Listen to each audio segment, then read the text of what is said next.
call it the Power of 20, is the world's most powerful economic club, bringing together 20 most developed and emerging economies spread across continents. The G20 accounts for 90% of global GDP, 80% of world trade, and more than two-thirds of the world's population. 8 summits later, it's a high moment for G20 as the leaders of the world's premier economic forum gather for the 9th summit in Brisbane, the picturesque gateway to Australia, on November 15 and 16.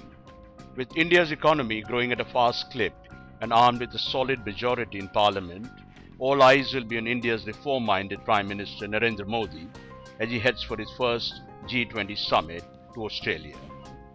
India has an ambitious multi-layered agenda for the upcoming G20 summit that ranges from infrastructure development and inclusive growth to energy efficiency and global action to mitigate Ebola. Topping the list is lifting the global economic growth by 2%, the overarching goal of the Brisbane summit, and blending growth with sustainable development and job creation. Mr. Suresh Prabhu, Prime Minister Modi's Sherpa for the G20 summit, is upbeat about India's expectations from the upcoming Brisbane Power Gathering. One issue which continues to be there in all this summit, which will be there also in this summit, is the economic issue. And one of the principal economic issue is how do you get more than 2% growth rate for the global economy, more than what is already happening. And I'm very glad to say that you can't get 2% global growth if all the 20 countries don't contribute. And I think India's contribution to this 2% economic growth will be quite substantial. Born in the crucible of the 2008 global economic crisis, the G20's agenda has moved beyond crisis management to enhance global macroeconomic coordination to create a new equilibrium in global economy. Many issues will be competing for the mind space of the world leaders. Third and most important, I think, is this whole development agenda, which is of key significance for developing countries in general and for India in particular. And there are again 4 issues that are of key significance within development agenda.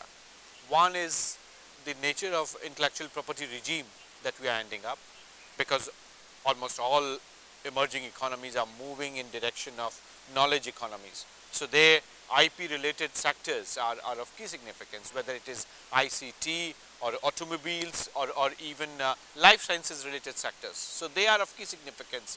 So India would have to lead other member countries, and there our interests converge with Brazil and South Africa and China. So we would have a common position there.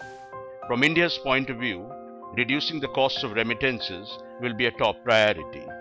This is also an issue close to Prime Minister Modi's heart, as his government has made the welfare of 25 million strong Indian diaspora spread across continents a core focus issue of the country's foreign policy. We have been demanding that we should try to reduce the cost of remittances. As you know, and we are very proud of the fact that Indians send the maximum money back home.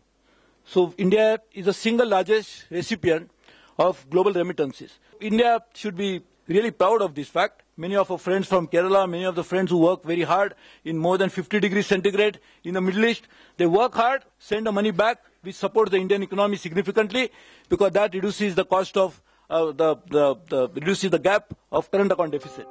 Promoting inclusive development and enhancing infrastructure investment will be core priorities for India at the G20 summit, with Prime Minister Modi looking to create India as a manufacturing powerhouse and an economic dynamo. Is expected to renew the call to the world to make in India.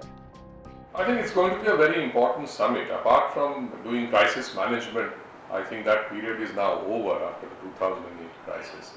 What India should be looking at is really, for example, the issue of reforms of the IMF, the World Bank and other institutions. Secondly, we should be looking at the issues of trade, the WTO issue of food security, then the issues of trade facilitation, issues of on IPR, on which we have our our position and the other countries have their positions.